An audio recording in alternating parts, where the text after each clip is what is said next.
I'm Zoe, 21, dubbing myself a writer for now. With me is my older brother, Mr. Axel Reyes, aged 30, navigating the corporate world post-college. We lost our parents tragically in a car accident when I was in ninth grade. The shock threw me into a deep depression, rendering me a recluse, unable to attend high school. Thanks to my brother's unwavering support, I sought help and gradually regained my footing. Our parents' passing left my brother, fresh out of college, shouldering the responsibility of caring for me. Amidst his own challenges, he took on household chores and supported me emotionally. Slowly, I emerged from my isolation, starting with small tasks like tidying my room, eventually reclaiming a semblance of normalcy with my brother's guidance. Now, we reside together in our childhood home, dividing household duties. Given my work-from-home status, I handle meal preparation and grocery shopping, relishing the occasional outing for supplies. Cooking has become a source of joy. I excel at concocting dishes from recipes discovered online during my hermit days. My brother, akin to a parent figure since our loss, embodies a blend of kindness and discipline. His dedication to education paved the way for a successful career, culminating in a leadership role at a prominent company. Over time, he blossomed socially, culminating in a relationship with Miss Nora Reyes, his now fiancée. When my brother introduced Nora to me, her elegance and warmth immediately resonated. She's a charming office lady at a major food company, a graduate of the same university as my brother. Despite her youthful appearance, her maturity shines through, earning my instant admiration. Nice to meet you, I'm Zoe, the sister. Please take care of my brother, I greeted warmly. Likewise, replied Miss Nora Reyes with a smile. You're such a darling sister. I always wanted a sister, so I'm genuinely thrilled you'll be joining our family, Nora expressed, her smile radiant. Despite her slightly heavy makeup, her warmth was palpable, painting her as a delightful addition to our lives. Curious about me, she inquired, and Axel, my brother, stepped in to field the question. Well, actually, Zoe didn't attend college. When our parents passed away during her ninth grade year, she grappled with mental health issues. It took her some time to overcome, but she's leading a normal life now, Axel explained, his pride in my resilience evident. Surprised, Nora probed further, and I joined in, acknowledging the tumult my illness had caused and expressing heartfelt gratitude for my brother's unwavering support. I understand now, Nora responded, her demeanor shifting slightly. Axel, sensing tension, sought to reassure her, urging her to see beyond appearances. Attempting to lighten the mood, I injected a joke, but Nora's solemn response caught me off guard. In that moment, I sensed there was more beneath the surface of her reaction. As I learned more about Nora's background, it became evident that her family boasted an impressive lineage of academic and professional achievement. Despite the stark differences in our upbringings, I harbored hopes of my brother joining this esteemed family. Amidst wedding preparations and my brother's evident happiness, I lent a hand where I could, finding joy in his joy. Then, one day, my smartphone rang, signaling a potential turning point in our story. Feeling a flutter of nerves, I hesitated before answering the call from an unknown number. But seeing it was displayed, I took the leap. Who is this? I inquired cautiously. Zoe, I'm Nora's mother. Nice to meet you, came the unexpected voice of Nora's mother, who would soon be my mother-in-law. Surprised by the call's source, I braced myself for what might follow. What can I do for you? I asked, my anxiety palpable. Nora's mother broached the topic delicately. I heard from Nora that you didn't attend high school and only graduated from middle school. I swallowed hard, sensing where the conversation might lead. Yes, when my parents died in an accident, I struggled with mental health issues. It took me a long time to fully recover, which is why I couldn't attend high school. Her response was measured yet cutting. I sympathize with your situation, but the fact remains that you only have a middle school education, right? Yes, I confirmed, bracing for what would come next. I have a favor to ask, she continued. Please do not attend Axel and Nora's wedding ceremony. Actually, don't attend at all. I was taken aback by the audacious request, struggling to comprehend its implications. What do you mean? I stammered, trying to make sense of her words. With a blunt sigh, she pressed on. Salon and Nora both graduated from top universities, and my husband and I also graduated from college. Of course, all our relatives have college degrees. You're not very smart, are you? No wonder you only finished middle school." Her words stung, but I listened as she explained further, her tone dripping with superiority. "As I mentioned earlier, our family is made up of elites. Graduating from college is a given, and we hold prestigious jobs like executives at big corporations, doctors, lawyers. These are the kind of impressive people attending the wedding." Slowly, the weight of Nora's mother's words sank in. "So we don't want you, a middle school graduate, at such an event. Actually, we'd rather you not come." I struggled to process her blunt rejection, but I'm the sister of the groom, his only family. I can't just not attend. I protested, a pang of hurt coursing through me. "Please don't come anyway. How could we introduce you, a middle school graduate, to our relatives without feeling embarrassed? Do you understand?" she pressed, her tone cutting. After the call ended, anger mingled with hurt, and I trembled with indignation. It wasn't the first time I faced disdain due to my education level. My parents, too, had harbored similar sentiments, overly concerned with appearances and reputation. Yet, despite their judgment, I never viewed my life as embarrassing. I refused to accept being looked down upon by others. But amidst my frustration, a new conflict emerged. What if my presence at the wedding jeopardized my brother's happiness? Could I bear to see him suffer on my account? Despite the years of support he'd given me, I couldn't bear to be the cause of his distress. In turmoil, I confided in my brother about the situation, fearing his disappointment. To my surprise, his response was unwavering support.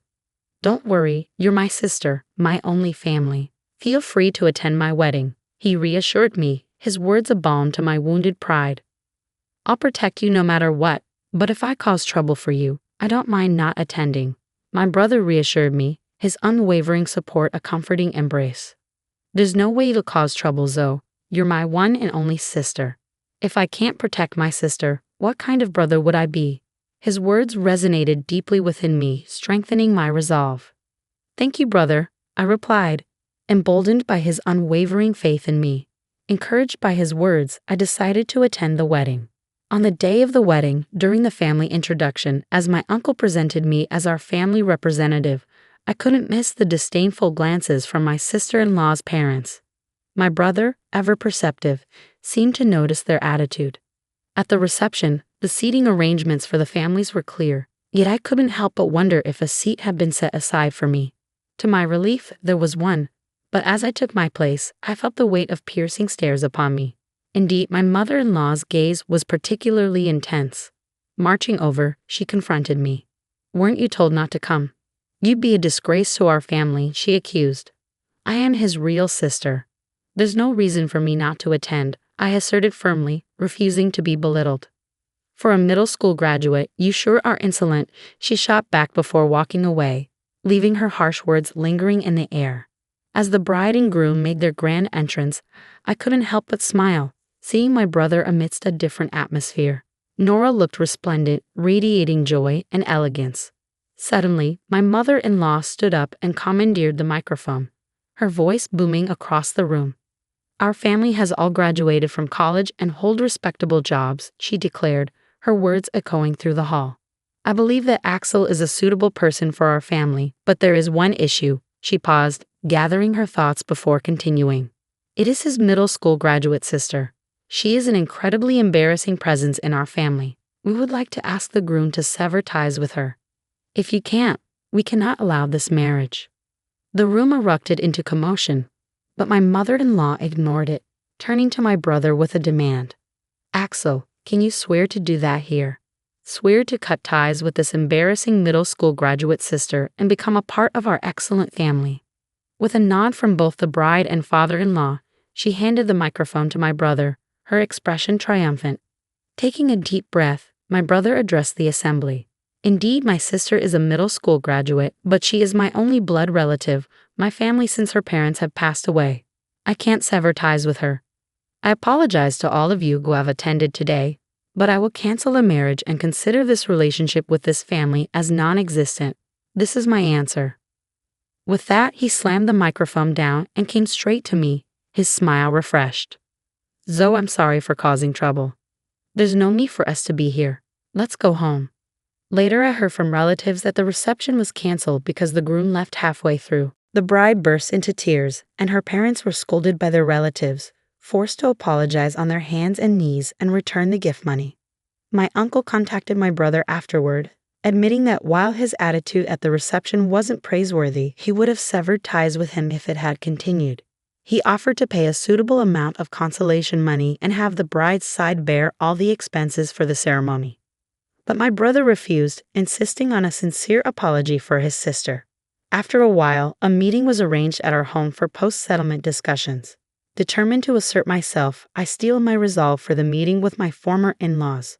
Only 3 of them showed up: my ex-sister-in-law and her parents. They handed my brother some money as a gift, labeled as an inconvenience fee, and offered apologies for the rudeness of the reception. However, their words lacked sincerity, tinged with reluctance. My ex-mother-in-law muttered statements like, "We should have investigated more thoroughly. If we had, this wouldn't have happened," showing no genuine remorse. Likewise, my ex-father-in-law echoed similar sentiments, blaming my brother for not disclosing details about me from the start. Anger simmered within me as I executed my prepared plan. Addressing my ex-father-in-law directly, I remarked, "Well, you're not really my stepfather anymore, but for convenience I'll call you that. You work at Rainbow Publishing, right?"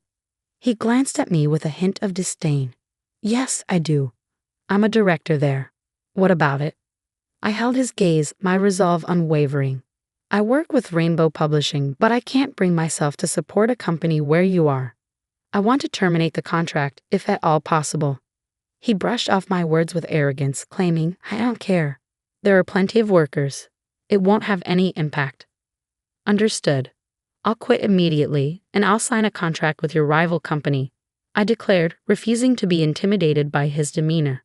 With my ex-father-in-law's arrogance on display and my peripheral vision catching the stunned expressions of the others, I stood firm, determined to assert my worth and reclaim my dignity. I dialed the editor at Rainbow Publishing to inform them of the contract termination. There was a stir on the other end of the phone, but I remained resolute, conveying my message before hanging up. Without delay, I contacted the rival company to express my intention to proceed with a contract. Despite my actions, my ex-father-in-law retained his smug demeanor, while my brother, still bewildered, glanced nervously around. Eventually, a call came through to my ex-father-in-law's smartphone. "Hello," he answered, his tone shifting as he listened intently. "It's me." "Yeah? What? The president? What's going on?" His expression paled as he whispered into the phone, and upon ending the call, he turned to me with a newfound gravity. Are you the popular author, Yes Ray?" he inquired, his tone incredulous. "Well, yeah, Yes Ray is my pen name for light novels." "So what?" I replied evenly. "Wait, you mean our president said a popular author is breaking the contract with us, and it's my fault?" He realized, his tone shifting to one of realization. "I simply asked you if it was okay to terminate the contract, and he said it didn't matter. That's all there is to it," I explained, holding my ground. He sighed heavily before continuing, "I apologize. You're in a late, right? Isn't it embarrassing for you to deal with a middle school dropout like me? Sorry." With his apology, I felt a sense of closure, knowing that my decision was acknowledged, albeit through unexpected circumstances. "I apologize, but can you reconsider terminating the contract?" my father-in-law pleaded, his tone marked by an unexpected humility. Curious about his sudden change in attitude, my ex-sister-in-law interjected, "Why would you be so humble to her? You're a middle school dropout after all." Frustrated, I snapped back, "Idiots. You're our publishing house's top author. If you leave, the damage to our company would be enormous. The president told me to take responsibility. At this rate, I'll be demoted." "What? Really? You?" "If that happens, it'll be too embarrassing to associate with the relatives. Please do something," my ex-sister-in-law and her parents pleaded, their confusion and desperation evident. "Please, can you reconsider?" they implored, their voices tinged with desperation. "It's impossible. The matter is settled, so please leave," I asserted firmly, my brother standing by my side in solidarity. "Then please leave as requested," my brother added, his smile brightening as we watched the 3 of them leave, their shoulders slumped in defeat. After their departure, my brother turned to me with a newfound admiration. "You're a popular author? I didn't know that."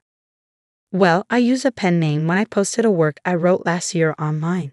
It got good reviews, and Rainbow Publishing offered me a contract. I've been making quite a bit of money, I explained, a sense of pride swelling within me. My brother's smile widened, a rare sight in recent times. And so the broken engagement was resolved. My ex-sister-in-law seemed to be seeking another partner, but no one would approach her since the incident became widely known. She eventually became reclusive and quit her job. As for my ex-father-in-law, being blamed for my contract termination led to his demotion to a regular employee. Unable to endure warehouse work, he resigned. My ex-mother-in-law faced harsh criticism from her relatives for her disgraceful behavior at the wedding reception and was no longer recognized by her once proud and accomplished family. It serves them right, I thought, grateful for the support of my new publisher. My popular work was turned into a comic, and its popularity soared once again. Now there's talk of an anime adaptation. My brother buried the memory of the wedding as a dark history and focused on working hard. Our days returned to being peaceful, and though I still racked my brain over creating light novels, I found happiness in the repetition of these peaceful days. I planned to go on a trip with my brother, taking our late parents' house with us, preserving their memory and cherishing the peace we found together.